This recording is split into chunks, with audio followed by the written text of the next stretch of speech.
Olá, pessoas! Estamos no terceiro episódio, Mentalidade Ágil, com os agilistas. Vamos continuar a nossa conversa aqui sobre como identificar uma empresa ágil.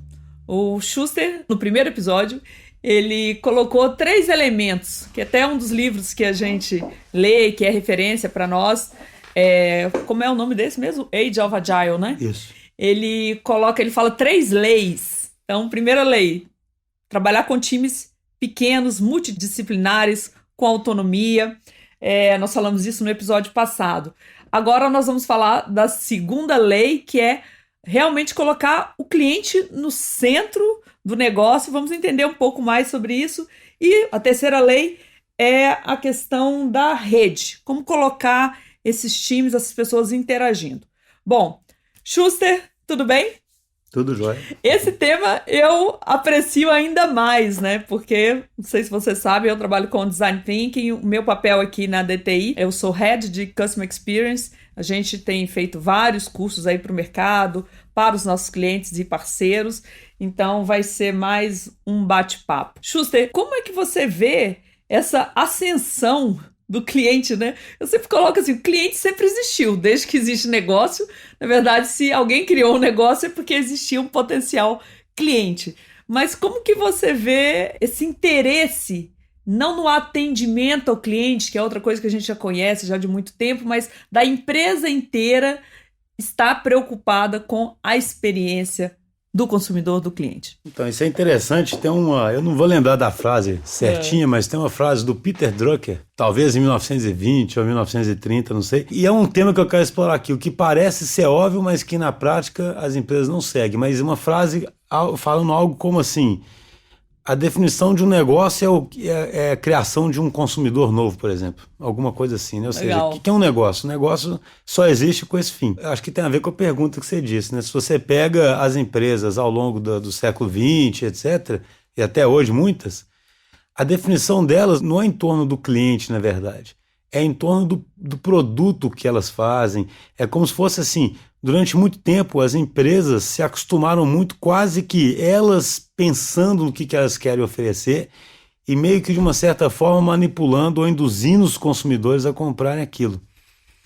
E é claro que a estrutura para fazer isso é muito diferente de uma estrutura onde você realmente coloque o cliente no centro das atenções. E aí vem o que você fala, mas e por que o cliente está assim? E aí tem a ver com o nosso primeiro episódio realmente da transformação digital. Assim, a gente vive hoje numa era de hipercompetitividade, de hiperconectividade, todo mundo sabe de tudo, ninguém fica isolado mais, então você não tem mais aquela assimetria de informação que poderia existir, né, de um consumidor com uma empresa. Eu lembro que uma vez um americano comentou comigo, isso alguns anos atrás, quando isso era incomum, mas hoje em dia isso não... Porque nos Estados Unidos a internet era melhor. Ele comentando comigo que eles entravam na Best Buy, por exemplo, e a Best Buy era conhecida por ter ótimos assessores. Sabe, você ia comprar uma televisão, a pessoa, né, te explica, etc. O que acontece? Como todo mundo estava com celular e todo mundo com plano bom, né, de acesso à internet e tudo, que até aqui já está ficando assim...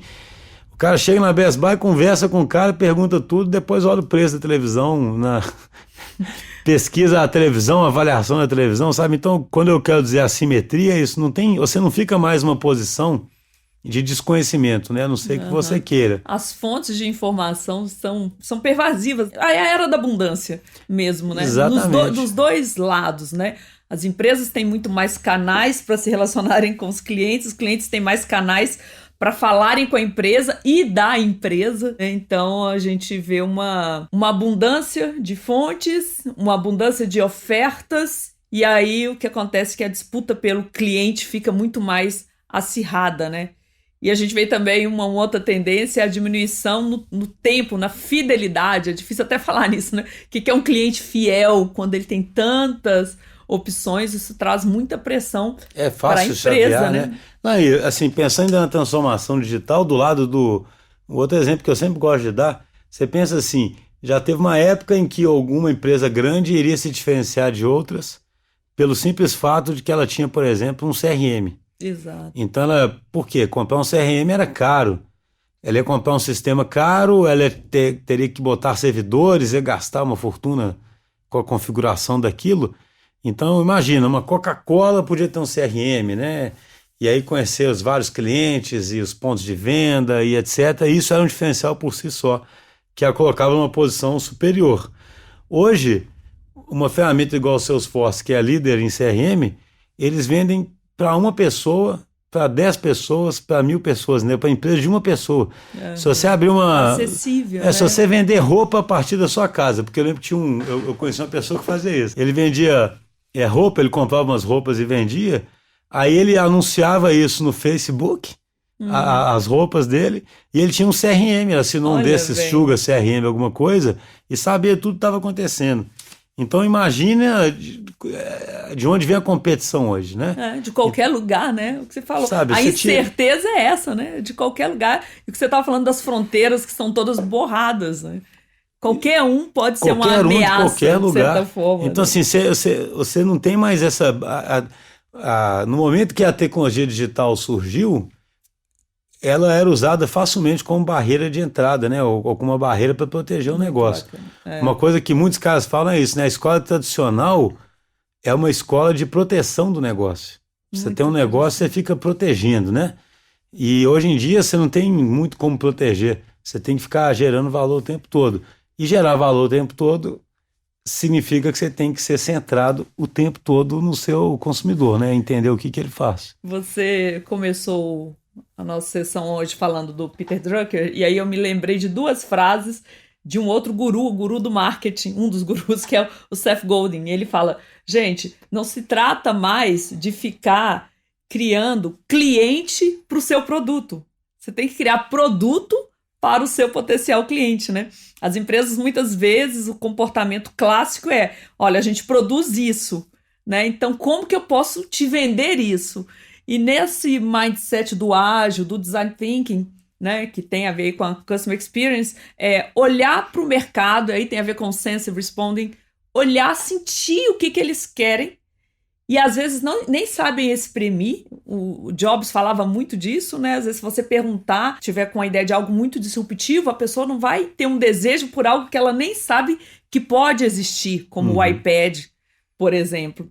Então, vem a minha segunda pergunta, relacionando aqui com a questão do ágil. Como é que as empresas podem, então, estar mais sensíveis a isso ainda que é a emergência, né? Aquele desejo do consumidor, mas que nem ele consegue exprimir ainda. Como que as empresas podem estar mais próximas desse lugar ali, da incerteza, do sinal que pode gerar um insight para o negócio? O que acontece é que as empresas que vão efetivamente serem centradas nos consumidores, elas vão ter uma organização muito mais de fora para dentro do que o contrário, sabe? Assim, as empresas, sem perceberem, a gente pode dizer que elas são meio egocêntricas, né? Então você imagina, a empresa parte muito mais de uma ideia que ela tem e fica tentando fazer essa ideia dar certo do que ela tentar entender o mercado e fazer isso dar certo. É claro que tudo é uma combinação das duas coisas. É óbvio que a empresa vai ter insights dela, mas uma coisa é você ter insights e outra coisa é você nunca conseguir fazer experimentos com esse insight ou nunca criar canais de comunicação, né, com o mundo externo.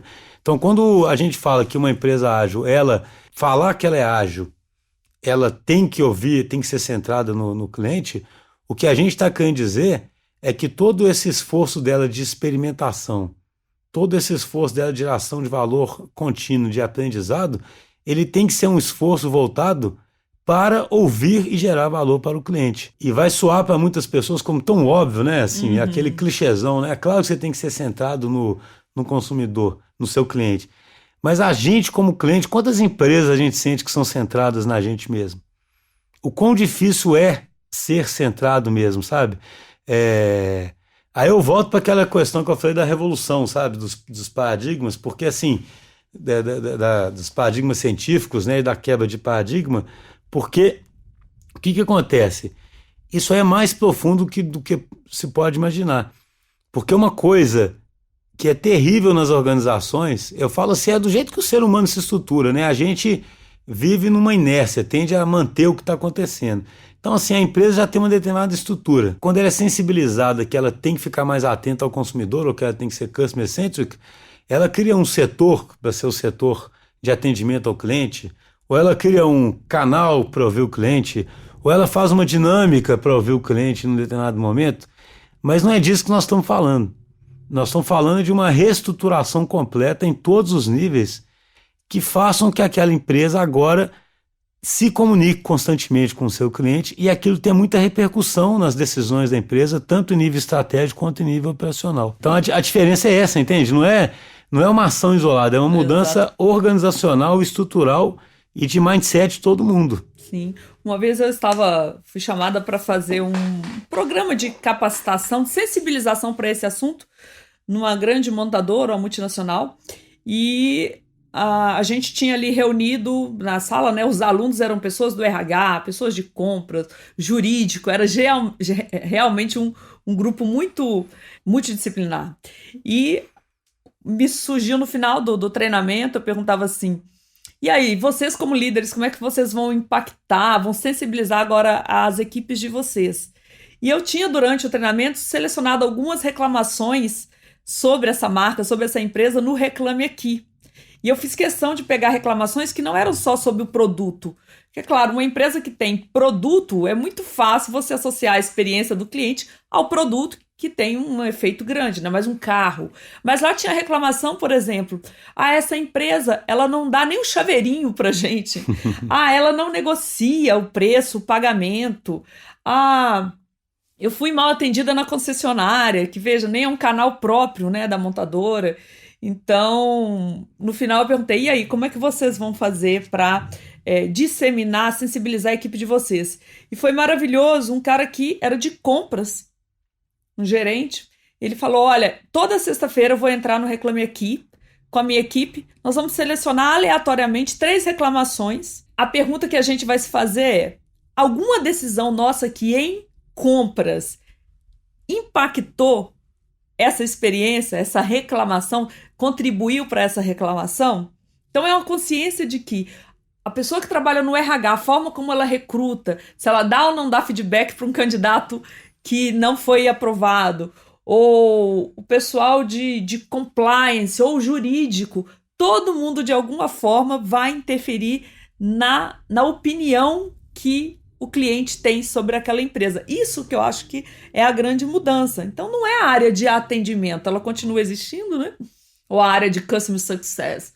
É todo mundo, mas aí cai no que você tem falado aqui desde o início, né? Isso exige uma reestruturação geral, porque normalmente, como as empresas atuam em silos, eu me lembro outra vez um episódio muito interessante. O marketing fez uma grande campanha, o marketing é a publicidade de um produto novo de uma empresa. E foi um sucesso, porque as pessoas viram aquilo e foram direto para a loja. Quando chegou nas lojas, não tinha o produto. Se eu falasse com o pessoal do marketing: gente, mas olha lá, na verdade, no final, o cliente não tem o produto, o que o marketing e a publicidade falariam? Ué, mas isso não é com a gente, né? A gente gerou o desejo, esse é o nosso papel. Eles deveriam lá, o pessoal da fábrica que não produziu o produto a tempo e não levou para as lojas, isso você vai olhar com a logística ou com a fábrica. Então, de fato, existe um movimento de colocar o cliente no centro, mas enquanto as empresas funcionarem em silos, e não da forma como a gente falou no episódio anterior, né? Com os times, que a gente vai explorar no próximo, com uma interação, uma rede, todo mundo ligado por um propósito maior, que é a missão da empresa, e a missão da empresa é servir aquele cliente, nada disso vai funcionar de uma forma fluida. E olha para você ver que interessante, né? É quase um paradoxo, né? Quando a pessoa parte para o caminho ágil, ela ganha mais controle. Quando eu falo a pessoa, a liderança, né? A autogestão, a organização, ela ganha mais controle deixando de controlar tanto. Esse é um paradoxo, né? O que eu tô querendo dizer? Como ter controle abrindo mão. Então, e é uma coisa assustadora, né, para todo mundo. Mas olha que interessante. Qual que é o caminho tradicional das empresas? É você especificar muito bem o que cada um faz. Quando você especifica muito bem o que cada um faz, você deixa também muito claro o que cada um não faz. né? Exato. E aí É uma faca de dois gumes. E aí fica o que cada um não faz muitas vezes é se preocupar com determinados problemas que foram trazidos pelos clientes, porque na descrição de cargo dele não tá claro que ele tem que preocupar. Isso é muito diferente de times que têm um propósito e que têm autonomia. Eles se sentem muito mais responsáveis por aquilo. Donos mesmo, entendeu? né? Que a gente fala tanto o sentimento de dono, fundo, lá existe, né? No fundo, na introdução desse livro, desse livro que eu falei, do Age of Agile, a introdução é daquele Gary Hamel, né? Que é um guru desse, uma referência. Né? Uhum. E ele fala assim, olha, todas as empresas precisam de criar times que tenham cultura de dono. Esses times são times assim, porque como esses times têm autonomia, eles têm propósito e eles se responsabilizam por entregar resultado, eles são times que têm essa cultura de dono, que é muito importante para a empresa. Aí a gente volta à palavra-chave de tudo. Agora, a empresa tem que fazer uma mudança profunda. E aí, nesse caso, por exemplo, é claro que a DTI ainda está trilhando um caminho, mas na DTI isso para a gente é muito claro. Imagina, a gente faz um serviço que é completamente sob medida, lida com clientes, normalmente são grandes empresas, mas que têm culturas muito diferentes. A gente tem empresa que é de setor mais de indústria primária, tem empresa que é de setor de serviços, tem empresa mais burocrática, empresa menos burocrática.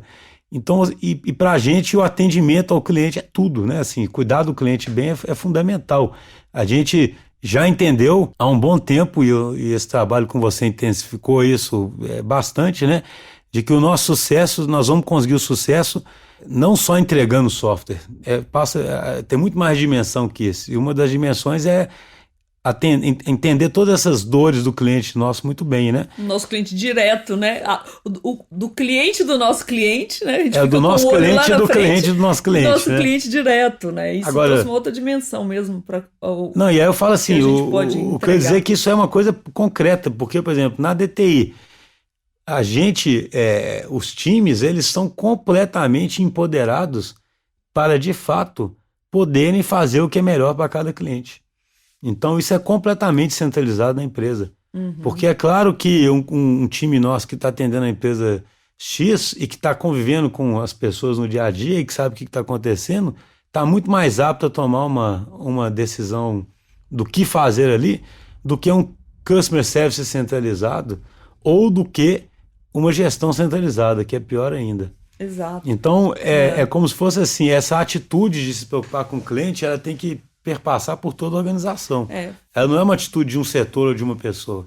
Para ilustrar isso, né, uma vez a gente fez um workshop lá na DTI com todos os líderes de projeto e nós pedimos para eles mapearem, colocarem todos os projetos que eles estavam liderando, às vezes são 15 projetos no mesmo cliente, e colocar como é que estava o estado emocional do nosso time, né? Esse time, o pequeno time ali que a gente está comentando, do time do nosso cliente da TI, que é geralmente com quem a gente trabalha, mas também do negócio. Então a gente mapeou as emoções dos 3 times para não perder essa sensibilidade, o tanto que a gente entende que o clima é importante para gerar essa alta performance. A gente na DTI tem um cuidado muito grande com o estado emocional, de como começa o projeto, como que esse estado emocional varia durante o processo e como termina.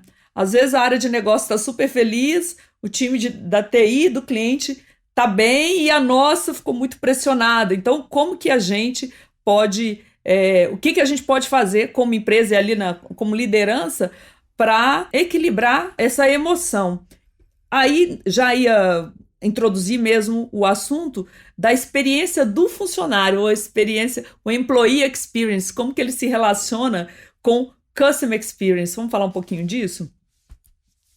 De que forma olhar para o nosso time, né? Que as empresas olhando para os seus times, isso impacta lá na frente ou ajuda nesse processo de sentir o cliente, de ter os insights. Sim. E ter mais agilidade. O que eu acredito, assim, acho que tem várias formas de ver isso, né? Eu acredito que uma primeira é que a gente tem que viver aquilo que a gente prega, né? Ou seja, o que está por trás disso tudo é preocupação com gente, né? Com pessoas, né? É entender que você está lidando com pessoas e E quando a gente fala em experiência hoje em dia, o consumidor deixou de ser aquele negócio abstrato, etéreo, e agora alguém querendo ter uma experiência boa. Tudo que a gente passou a falar em personas, né? É outra palavra. Você está começando a materializar como gente, né? Gente. E não como uma categoria, uma entidade abstrata. Está começando a individualizar as coisas muito mais. Então, assim, a gente acredita profundamente que, no fundo, é você humanizar as coisas, né? Você realmente entender melhor o ser humano, criar um ambiente onde você passe a ter empatia. Que uma coisa que eu ia falar muito é isso, algo que a gente percebe muito fortemente e que faz parte da cultura ágil, mas, como eu falo, muitas das coisas que eu falo aqui, elas não acontecem ainda na plenitude, porque as organizações estão em transformação. Mas, por exemplo, esses times ágeis, aqueles pequenos times que a gente comentou, a forma como a empresa vai estar estruturada, eles têm que ter linhas diretas de comunicação com clientes, eles têm que ter como sentir o que está acontecendo com o cliente. Só assim que você ganha empatia. Se você encapsula todo mundo dentro de uma empresa, sabe? E eles não sabem nem o que está acontecendo no mundo exterior, como é que um time desse vai sentir empatia? Não é de maldade, não, você não consegue. Você tem que estar exposto àquilo, interagir, né? Exatamente, você tem que saber das consequências das coisas que você faz, né? Entender. Então, assim, voltando ao Employee Experience, uma dimensão para mim muito clara é essa. E a outra dimensão também, óbvia, é que se você tem quem está trabalhando com você, está satisfeito, está feliz, está tendo uma ótima experiência, ele vai gastar a energia dele para produzir uma ótima experiência para o nosso cliente. E não para ficar se lamentando do que está acontecendo. É a base, né? É a base dele, né? Assim, eu realmente acredito profundamente que a pessoa tem que estar feliz ali dentro, né?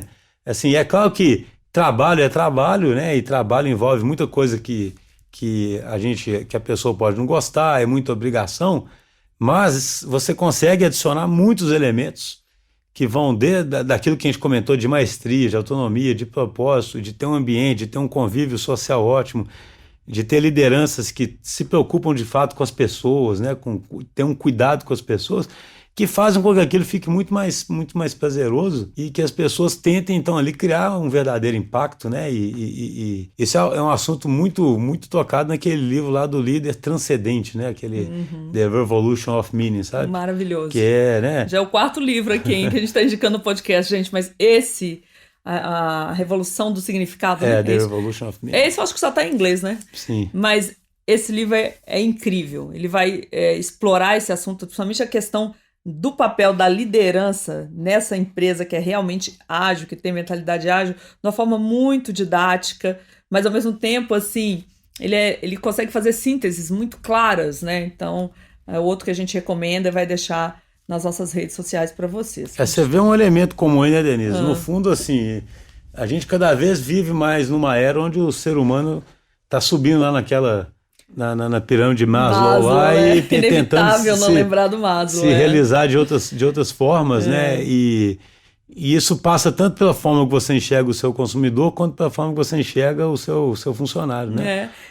A gente começou falando hoje sobre abundância, né? E aí Maslow realmente é essencial, porque quando ele mapeia ali as necessidades humanas, onde que o ser humano vai saciando, a gente percebe que numa era de abundância, como a gente está hoje, e a gente continua, na maioria das críticas que a gente está fazendo aos modelos de gestão, é porque é um modelo de gestão que foi criado em era de escassez, né? Ford, só tinha um carro Ford preto, aí depois, agora tem carros coloridos, e a gente só foi numa crescente de mais opções de tudo, de tecnologia, de profissões e de serviços. Nesse lugar que a gente está, onde a gente tem vários canais, vários produtos e serviços para saciar as nossas necessidades, as pessoas vão fazer opção por aspectos mais subjetivos, né? Lá no final, no consumo, dos bens que elas consomem. Então, se você tem muita opção, você se dá o luxo, né? Se dá o luxo de escolher e ser mais exigente. Nós somos assim também. Quando a gente fala em experiência do cliente, né? Muitas vezes as empresas me perguntam quando fazem o curso, mas só tem exemplo de B2C, né? A minha empresa é B2B. E é interessante conversar aqui com o Schuster, né? Porque a DTI é totalmente B2B e é uma empresa completamente centrada no cliente, porque no final a gente está se relacionando com pessoas. Não muda isso, né, Schuster? Se a gente está fazendo um produto lá, uma pasta de dente, que a pessoa... Não, A gente está ajudando as empresas a se transformarem a partir das tecnologias, mas com essa mentalidade mais ampla, que é a mentalidade ágil. Mas no final, quem decide trabalhar com a DTI, com quem a gente trabalha? Pessoas. É gente, né? É gente. Agora, Denise, olha que interessante, né? Alguém pode estar pensando, mas por que está dentro desse podcast de agilismo, né? Por que a empresa é ágil? Primeiro tem aquilo que eu comentei antes, né? Ela é ágil por um motivo, né? Ela não é ágil por ser ágil. Ela tem que ser ágil para poder gerar valor para alguém. Perfeito. E é interessante que, voltando de novo, que acabou que eu falei pouco sobre isso, mas voltando ao Manifesto Ágil, onde tudo começou, você imagina, a própria comunidade de software, ela reconheceu na época que ela tinha que se voltar para o cliente, no caso o cliente dela, tá? De um âmbito menor. E aí criou o papel do PO, que é o Product Owner, dentro do time. Isso, o cliente dela, que é a outra área do negócio, né? Quem está demandando o trabalho da DTI? Ela criou esse PO. Fala um pouquinho dele. E você imagina, nas metodologias tradicionais, você conversava com as pessoas e tudo, mas você conversava com as pessoas para arrancar especificações e entregar em algum momento aquilo pronto. Quando você cria o papel de um PO, você está reconhecendo que você tem que ter agora uma conversa constante. O PO, na verdade, na sua forma mais pura, ele faz parte da equipe. Então ele representa o cliente dentro da equipe. E é óbvio então que na medida que você tem uma interação dessas, você está ficando muito mais sensibilizado para o que o cliente precisa. Então a cultura começou no agilismo também. Eu até acho o seguinte, o papel do PO, as pessoas também criaram o PO de uma forma muito milagrosa. Na verdade, a equipe tem que ter mais linhas de comunicação e tem que ter mais formas de sentir o cliente. Sim. Mas eu estou só querendo comentar o seguinte, como uma primeira iniciativa, você ter um PO, ao invés de pensar que eu faço umas especificações e pronto, já é um conceito muito mais poderoso de eu entender que existem outras necessidades e outros intangíveis que só vou descobrir no convívio com aquele cara fazendo parte da minha equipe, Sim. do que de um jeito tradicional. A analogia para a empresa seria essa, entendeu? A empresa, ela tem que se estruturar de forma que ela esteja realmente cada vez mais próxima dos seus clientes. E não imaginar que ela tem momentos de interação, algumas poucas interfaces lá, Exato. E isso aí vai ser suficiente para falar que ela é customer centric, entendeu? Daí é o gancho para mostrar qual é a interação do Agile e o Customer Experience, obviamente, com o Design Thinking, né? Porque esse cara, o PO, ele é ali o capsulado do que seria, assim, o que o cliente quer, né? No Design Thinking, a gente vai ter uma abordagem ainda muito mais imersiva e radical, que é, de repente, passar um dia com os clientes reais, fazendo sombra, né? Que são outras práticas que a gente usa muito na DTI. Vai para o mercado, vai para campo, para trazer mais essa percepção e trazer insights ali nas sessões de design sprints e outras metodologias. A gente vai ter um capítulo, acho que vale a pena explorar design thinking e outras metodologias, sense making também, né? Porque o que a gente gostaria de mostrar aqui para vocês é que uma empresa ágil, na verdade, é uma empresa muito diferente do que a gente tem visto aí, tem encontrado no mercado, né, das empresas tradicionais de modelo industrial que foram criadas para um cenário de escassez. A empresa ágil, ela está muito mais apta a trabalhar com incerteza, num ambiente de complexidade crescente, abundância crescente. Então ela não é uma opção ser ou não ágil, né? É uma condição para sobreviver e ser competitivo nesse cenário que se desenha, né?